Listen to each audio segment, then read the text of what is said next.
yang al-muqatalah tersebut itu dikatakan sebagai jihad al-asghar. Pertama itu di kitab Bajuri disebutkan masih jihad al-asghar. Ulama zaman sekarang itu mengatakan seandainya Israel ditumpes, dibinasakan oleh Allah itu bisa-bisa saja. Karena kan inna Allah qadir. Allah itu mampu untuk melakukan apapun. Dan beliau mengatakan kenapa kok Tuhan tidak membinasakan Israel? Karena memang jalan menuju surga itu ya lewat diperangi oleh Israel.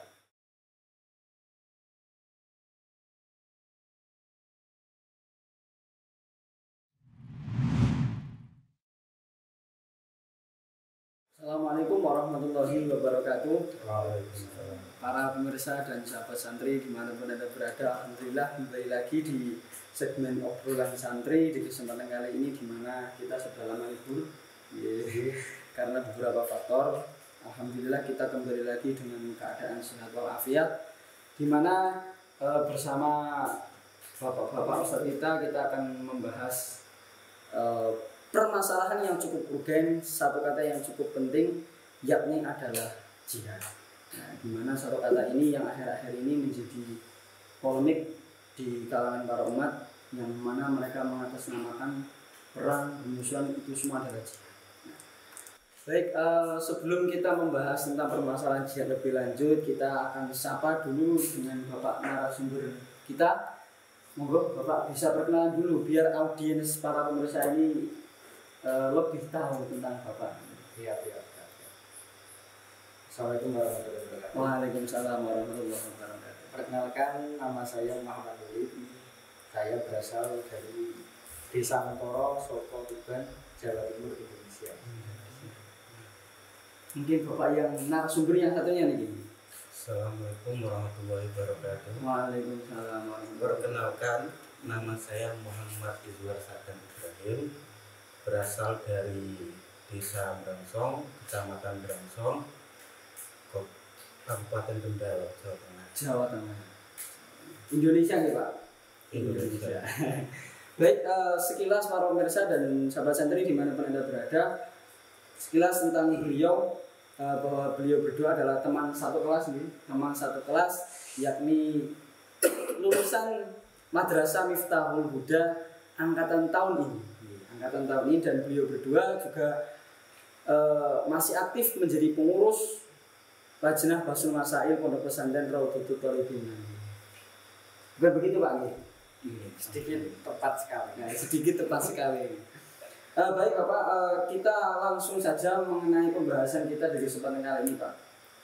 Di mana tadi sudah saya singgung di awal bahwa banyak orang mereka mengartikan jihad salah, sehingga mereka jadikan jihad itu menjadi embel-embel, menjadi tendensi antara satu dengan yang lain, saling bermusuhan dan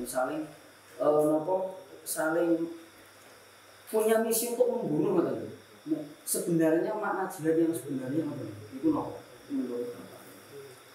Ya, kalau kita membahas tentang jihad itu ada dua makna, yaitu ada yang secara lugat, ada yang secara istilah.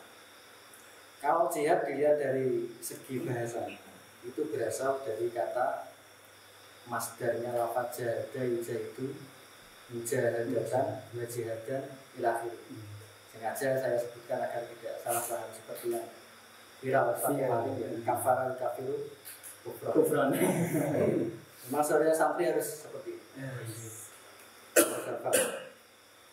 Dan dari lafaz jahada tersebut itu mujarabnya itu wazan jahdun atau judul.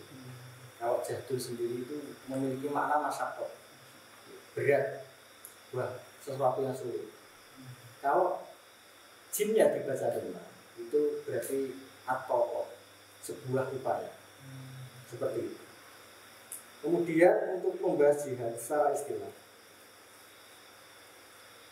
di kebanyakan kitab sudah disebutkan bahwa jihad itu kita muslimin kafiran ghairu yahdin ba'da da'watihi lil Islam wa ibaihi i'la'an li kalimatillah. Yang perlu digarisbawahi itu i'la'an li kalimatillah. Sebuah bentuk kita memerangi orang kafir yang tidak ada janji. Setelah kita dakwah, kita ajak untuk masuk Islam, dan tujuannya untuk i'laan di kalimatillah. Sedangkan yang terjadi pada akhir-akhir ini banyak kejadian di mana seseorang menganggap dirinya jihad, tetapi malah menyerang saudaranya sendiri. Seiman. Ada yang sampai pembunuhan, ada yang sampai mati lahiri. Dan di situ kami anggap sangat kurang tepat. Karena sebagai muslim yang sejati kita harus, sebagaimana dalam hadis itu al-muslim man salima muslimun min lisani meyati, harus seorang Islam itu setidaknya harus selamat dari ucapan, selamat dari lisan dan apapun itu, sehingga tidak akan membahayakan sesama seperti itu. Mungkin dari teman saya bisa menambahi banyak. Kalau saya mungkin kurang lebih sama kakak saya, tapi kalau menurut pandangan saya itu hanya cukup kita ada upaya untuk membela kebenaran atau mencegah keburukan. Itu saja kalau saya definisi dari jihad. Intinya kita sudah berjuang, karena Nabi pun pernah didatangi oleh orang yang ingin pamit jihad, tapi ditanyai oleh Nabi, apakah kamu masih memiliki orang tua? Jawabannya masih. Ya fabima jahid. Malah disuruh berbakti kepada orang tua, karena kalau jihad didefinisikan dengan kata perang, seperti orang-orang sekarang yang masih ramai membicarakan Palestina dan Israel, itu mungkin kurang tepat. Berarti lebih umum kan Pak ini kalau menurut Pak Sarjan. Kemudian tentu dengan adanya tadi pengertian yang telah disampaikan, lalu tentu masyarakat pun juga bertanya, hukum jihad itu bagaimana? Tepat sekali pertanyaan. Saya hukum jihad. Di sini saya bawa kitab Bajuri. Saya sengaja bawa kitab. Kitab kan Karawang.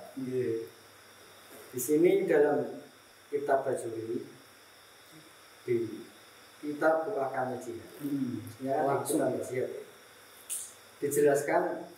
Saya baca sebentar ya. Bismillahirrahmanirrahim. Tunggu ya. Kitab Ahkamul Jihad. Wa kana al-amru bi fi ahdi Rasulillah sallallahu alaihi wasallam ba'da hijrah fardhu kifayah. Jadi hukum jihad setelah hijrahnya Nabi itu adalah fardhu kifayah. Fardhu kifayah itu apa, Pak? Apabila sudah ada yang masa nggak tahu, maka kewajiban itu semuanya. Kemudian kalau nanti ada pemilah antara nanti hukum dari jihad itu sendiri, ada yang sampai ke fardhu ain, diterusannya wa amma ba'da falil kufar halal ahaduhuma ayakunu bi biladi fal jihadu fardhu kifayatin ala muslimin fi kulli sanatin. Di sini setelah hijrahnya Nabi, falil kufar halal, jadi orang kafir itu ada dua keadaan. Seperti itu ya. Yang pertama ayakunu bi biladi, jadi orang kafir itu berada di negaranya sendiri. Fal jihadu fardhu kifayah ala muslimin fi kulli sana. Maka hukum jihad itu sendiri menjadi seperti awal, yaitu fardhu kifayah setiap tahun. Fa idza fa'ala man fihi kifayah bisa atau al-faraz anil baqi. Kok seandainya ada salah satu dari orang muslim yang melakukan jihad, maka orang lain gugur kewajiban. Seperti itu. Seperti itu. Kemudian yang kedua, wasani ayat ulal kufar baldatan biladil muslimin. Ya, ini yang sangat berbahaya. Untuk yang kedua itu orang kafir masuk di negara orang Islam. Sangat berbahaya sekali.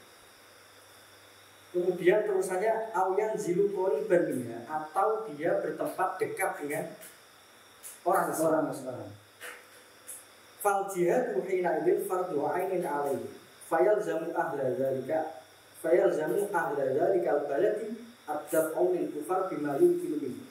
Maka kewajiban bagi orang Islam itu berubah yang asalnya fardu kifayah menjadi fardu ain, yaitu setiap dari orang Islam itu sendiri wajib untuk ikut jihad. Di sini dijelaskan fayal zamu ahla dzalikal baladi ad-dafulil kufar, harus ikut membela, harus ikut memerang bima yumkinu dengan apapun kekuatan yang ia miliki. Seperti itu. Mungkin bisa ditambahi banyak oleh teman-teman. Tidak sama saja. Dalilnya juga sama di kitab Fathul Muin. Bahwa fardu kifayatin kula amin walau marotan walaupun sekali. Bisa kanal kafiru bi baladihim.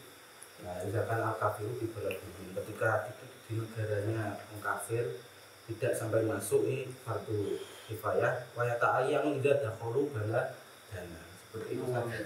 Kemudian begini Pak, menanggapi tadi yang dibaca oleh Bapak tadi, sedangkan saat ini saudara kita setanah air, ya saudara kita setanah air karena kita hidup di Indonesia ini 6 agama yang diakui oleh negara Indonesia. Lalu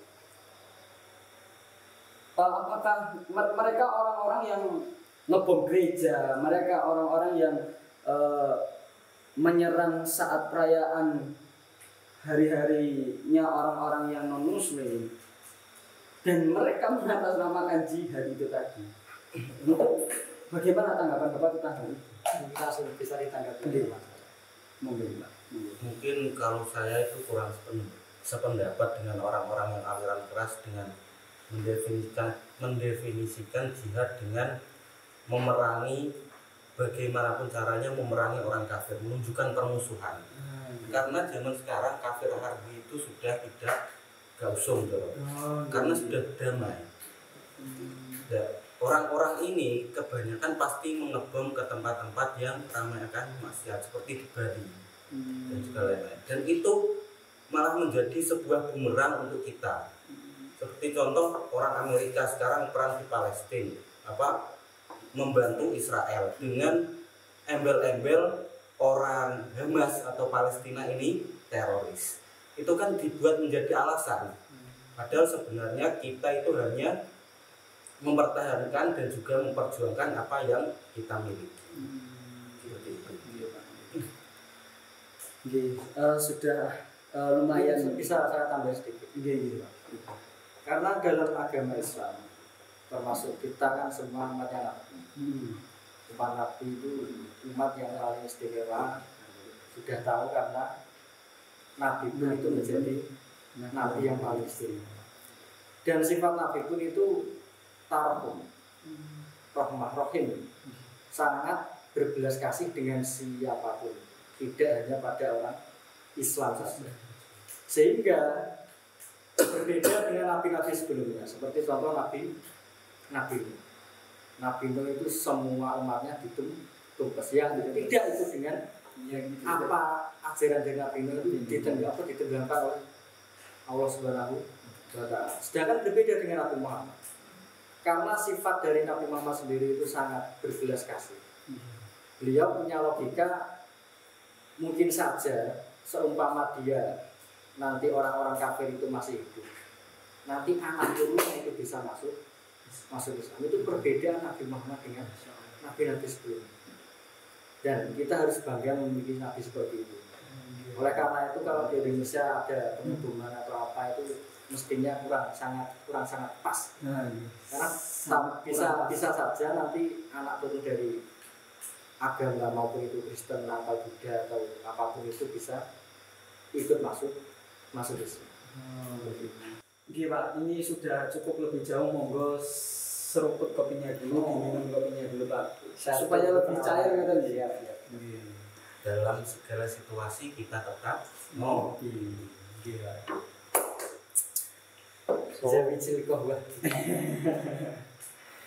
Kemudian ini Pak, ini kan sudah cukup lebih udah lebih dalam sedikit nih mengenai jihad. Tadi sudah dijelaskan mengenai pengertian dan juga hukum sesuai dengan apa yang disampaikan oleh Bapak tadi. Kemudian awal mula disyariatkannya jihad itu gimana?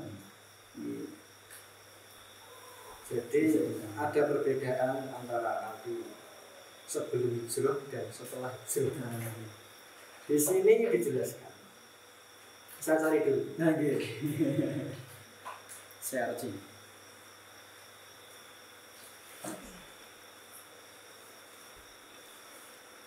Bismillahirrahmanirrahim. Jadi sebelum hijrah itu masih belum, jadi al-jihad itu belum masuk. Jihad itu masih belum dilegalkan. Karena sebelum hijrah itu perintahnya hanya Nabi itu untuk ibadah, hanya untuk as-sabru ala al-kufar, hanya untuk harus sabar menghadapi apa perlakuan dari orang-orang kafir. Sedangkan nanti kalau setelah hijrah itu mulai disyariatkannya jihad ya sebenarnya. Karena turun ayat apa di surat Taubah yang disebut sebagai ayat Saif, infiru khifafan wa thiqalan di situ. Ya, khifafan dan thiqalan disebut itu saya lihat di tafsir lagi. Tafsir saya lihat bahwa perintah untuk berperang itu tidak hanya untuk kaum muda atau kaum tua. Jadi khifaf itu dimaknai oleh para ulama orang yang fuqara. Ada yang memaknai di situ bersemangat maupun tidak bersemangat. Ada yang memaknai apalagi banyak pokoknya. Intinya khifafan wa thiqalan itu mencakup subhan wa suyufan, fuqara wa udah wajah itu bi amalikum wa anfusikum fi sabilillah. Dzalikum khairul lakum in kuntum ta'lamun. Di situ diperintah jihad berupa dengan apa? Hartanya maupun dengan kekuatannya. Dzalikum khairul lakum in kuntum ta'lamun. Di situ khairul lakum. Sangat baik untuk kalian bagi in kuntum ta'lamun. Kalau kamu seperti itu. Mungkin bisa ditambahi oleh Mas. Saya hanya dari ini kan kakak saya ajak podcast nggak pernah mau. Terus gitu. Saya dampingi baru mau. Karena dia nyaman sama saya. Oke. Iya. Saya belum saya baca. Gini dulu Pak. Bismillahirrahmanirrahim. Qaulu dari Rasulullah sallallahu alaihi wasallam min Makkah ila Madinah wa amma qabla hijrah fakana mamnu'an. Di sini disebutkan kalau sebelum hijrah itu mamnu'an, masih dilarang. Wala mutlaqan. Itu mamnu'an minhu awalan mutlaqan. Li annahu kana ma'muran bis-sabri wa tahammulil adha. Karena pada saat sebelum hijrah Nabi itu hanya diperintah untuk sabar dan menerima apa yang dilakukan oleh orang kafir. Cuma ubi halahu kita man kotalah. Kemudian baru dilegalkan memerangi orang yang memerangi Nabi. Jadi tidak sembarangan. Jadi memerangi itu harus pihak dari orang kafir itu memerangi kita. Kalau tidak memerangi ya enggak boleh. Jadi dasarnya pakai kotala yukotilu mukotala, bukan membunuh tapi memerangi. Seperti itu. Betul banget. Ini luar biasa nih. Tadi sudah dijelaskan awal mula disyaratkan jihad, kemudian untuk menghilangkan pemikiran yang salah di umumnya masyarakat bahwa jihad itu sebatas berperang, jihad itu sebatas mengangkat senjata. Nah, kita kan butuh dan para pemirsa juga butuh mengerti tentang macam-macam jihad itu. Mungkin bisa kita maknai lebih luas lagi. Mungkin kalau jihad itu maknanya sebenarnya luas. Intinya berjuang.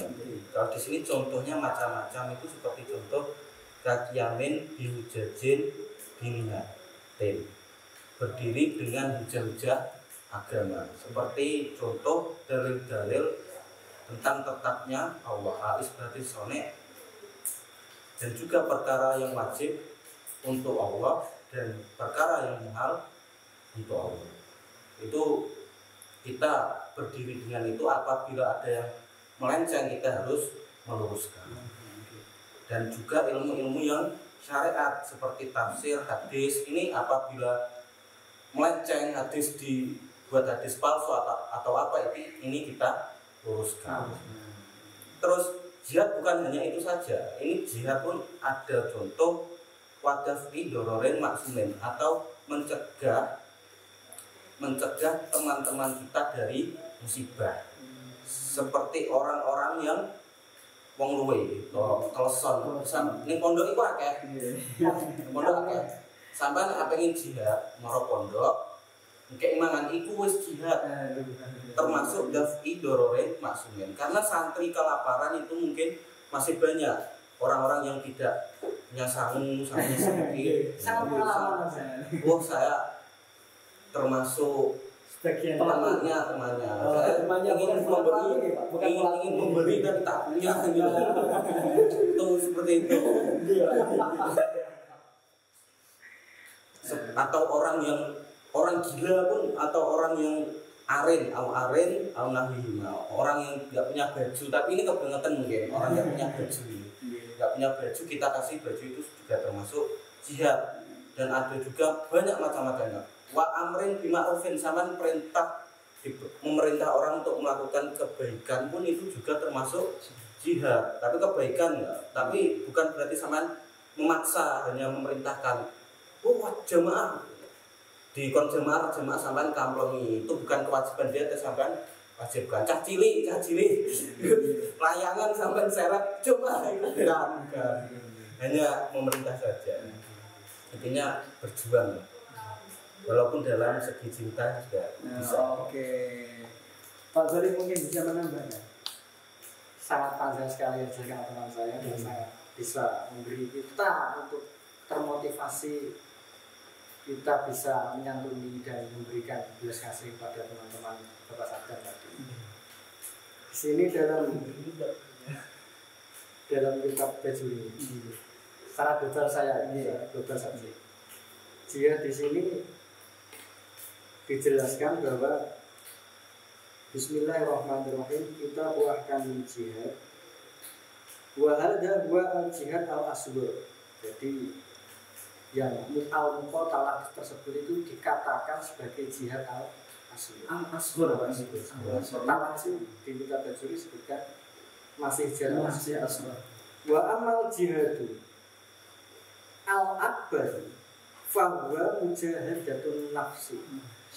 Jadi jihad yang al-akbar, yang memang itu sangat besar sekali, di sini disebutkan mujahadatun nafsi. Kita harus bisa memerangi diri sendiri, karena sebenarnya musuh kita itu bukan orang lain, musuh kita adalah diri kita sendiri. Jadi orang berkompetisi untuk mengalahkan orang lain itu sebenarnya bohong. Karena tanpa kita mengalahkan orang lain, kita bisa mengalahkan diri kita sendiri. Otomatis orang lain itu akan kalah. Seperti itu. Di sini ada hadis Nabi tadi yang disampaikan oleh Bapak Sadam mengenai termasuk jihad itu amar ma'ruf nahi munkar. Saya bacakan ya. Sedikit lebih lama. Bismillahirrahmanirrahim.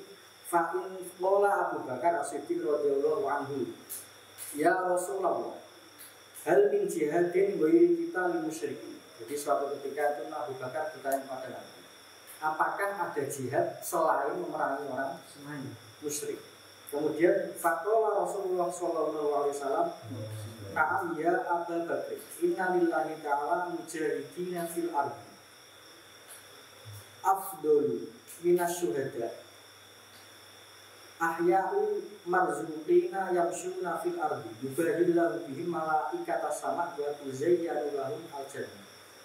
Di sini dijelaskan bahwa oleh jawaban Nabi bahwa Allah itu memiliki mujahidin, orang-orang yang jihad di bumi, kemudian dibanggakan di depan para malaikat. Marzukina ahya marzukin, dia hidup juga diberi rezeki. Wa yamshuna fil ardi yubahillahu bihim malaikata sama wa tuzayyanu lahum al-jannah, dan dia nanti diberi ganjaran yang sangat istimewa, yaitu dimasukkan surga. Kama tazayyana Salman Rasulullah. Kemudian Abu Bakar bertanya lagi. Faqala Abu Bakar, ya Rasulullah, wa man? Karena Abu Bakar sangat penasaran. Siapa itu? Kemudian dijawab oleh Nabi, qala al-amiruna bil ma'ruf wan nahuna 'anil munkar wal muhibbuna lillah wal muhibbuna lillah. Kemudian jawaban dari Nabi sangat bisa memberikan kita dorongan agar seperti mujahidin yang ada pada hadis, yaitu termasuk mujahidin itu al-amru bil ma'ruf. Ma'ruf itu apa? Ma'ruf itu maqabilul aku. Jadi sesuatu yang bisa diterima oleh akal itu ma'ruf. Kalau mungkar itu kebalikannya, khilaful ma'ruf. Berarti sesuatu yang tidak bisa diterima oleh akal. Akal itu mengingkari seperti itu. Seperti tadi kok ada orang yang alim, orang yang tidak punya pakaian, pasti akal kan tidak bisa menerima. Akhirnya kita terdorong untuk memberi pakaian, termasuk dari mencegah adanya kemungkaran dan menimbulkan sebuah kemakrufan seperti itu. Nah kemudian setelah tadi yang disampaikan, mungkin bisa disampaikan titik poin. Tadi sudah sedikit saya dengar mengenai keutamaan jihad untuk memotivasi saudara-saudara kita agar lebih semangat mereka berjihad. Mungkin bisa disampaikan Pak titik nopo sedikit tentang keutamaan tentang jihad. Sedikit ayat Quran di surat Al-Ankabut sudah jelaskan kalau keutamaan orang jihad itu pasti lebih utama daripada yang tidak berjihad. Bismillahirrahmanirrahim. La yastawil qa'iduna minal mu'minina ghairu ulil darari wal mujahiduna fi sabilillah bi amwalihim wa anfusihim fadlallahu mujahidina bi amwalihim wa anfusihim 'alal qa'idina darajat. Sudah jelas bahwa kita semua sudah mengerti kalau yang namanya orang berjihad itu pasti lebih utama daripada orang yang al-qa'idun. Jadi al-qa'idun itu orang yang tidak ikut serta dalam kegiatan jihad, kecuali ketika qa'idunnya itu dia memiliki uzur, itu tidak apa-apa. Seperti itu. Sekilas saja. Sudah terlalu jauh. Ya, sudah terlalu jauh. Nah, kemudian gitu Pak, yang pada akhir-akhir ini seperti yang kita lihat banyak di media sosial, saudara-saudara kita yang ada di Palestina, luar biasa susahnya mereka, tidak bisa kita bayangkan gitu Pak. Nah, lalu bagaimana sikap kita menanggapi melihat saudara-saudara kita yang ada di Palestina, mereka berjuang, sedangkan kita ketika kita ikut ke sana nih, kita setor nyawa gitu. Nah, lalu kita selaku kita saudara sesama muslim, apa yang harus kita lakukan? Karena umumnya kita di sini mereka hanya upload story Free Palestina hanya ini. Memang seperti itu. Jadi memang kewajiban tadi yang saya jelaskan di kitab Bajuri kan, orang yang nanti fardu ain itu jihad kan orang yang dimasuki oleh orang kafir darinya dekat, dan apabila dekatnya itu dunia masyarakat itu kurang dari 2% itu orang Islam wajib untuk ikut serta berjihad. Ya, sedangkan di Indonesia sangat jauh sekali. Mungkin dengan cara yang lain seperti halnya yang terjadi di media sosial, kita memberi semangat, kita mendoakan, kemudian kita kalau di media sosial itu serta membuat story Free Palestina seperti itu, dan banyak hal yang bisa kita lakukan, termasuk infak. Kalau kita tadi kan dikatakan oleh teman saya yang besar modal apa begitu, nggih Pak. Kita kalau nyumbang harta aja kan dengan kita nih, samanya kadang kurang. Mungkin kalau kita ya mendoakan dan ikut serta untuk meripos dari aputan pro Palestina agar mereka yang di sana, kan banyak anak-anak kecil dan korban jiwanya dan sangat banyak. Itu saya buka di CNN Indonesia. Oke, CNN Indonesia. Sangat banyak sekali.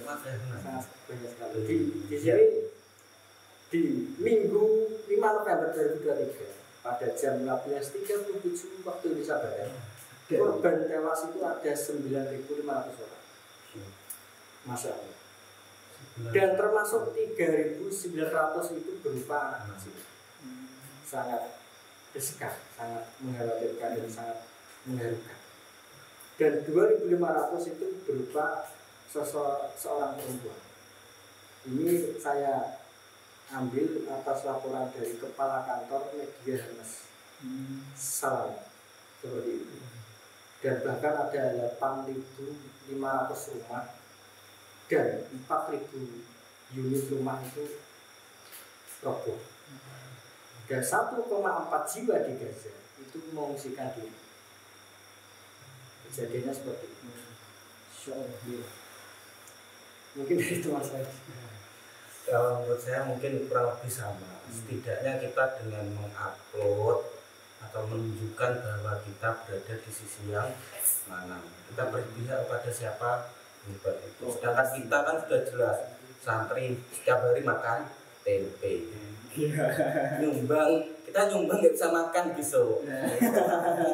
Kita kan masih dibiayai. Setidaknya kita ada usaha untuk memberi semangat dan juga mendoakan dengan merepost tadi.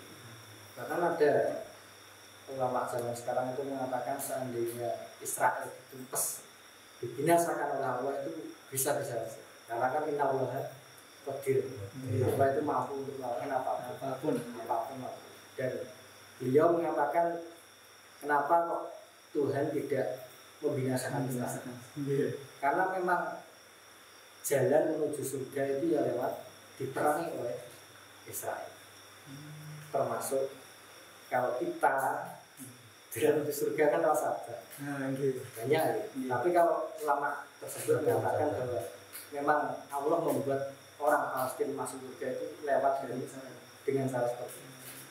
Dan kita hanya bisa mendoakan agar baik-baik saja dan agar Israel nanti juga mendapatkan adab yang seadil-adilnya, balasan yang seadil-adilnya. Dan yang paling terakhir nih Pak, mau masalah jihad, sudah sekian jauh nih kita membahas masalah jihad, dan karena kita seorang santri, bukan seorang TNI, bukan seorang Kopassus, dan kita seorang santri, lalu bagaimana bentuk jihad kita? Sekaligus mungkin ada yang disampaikan kepada santri-santri yang lain. Mungkin kalau kita sebagai santri sendiri, jihad kita ya termasuk tadi menyandang hal nafsu sendiri, itu yang paling utama.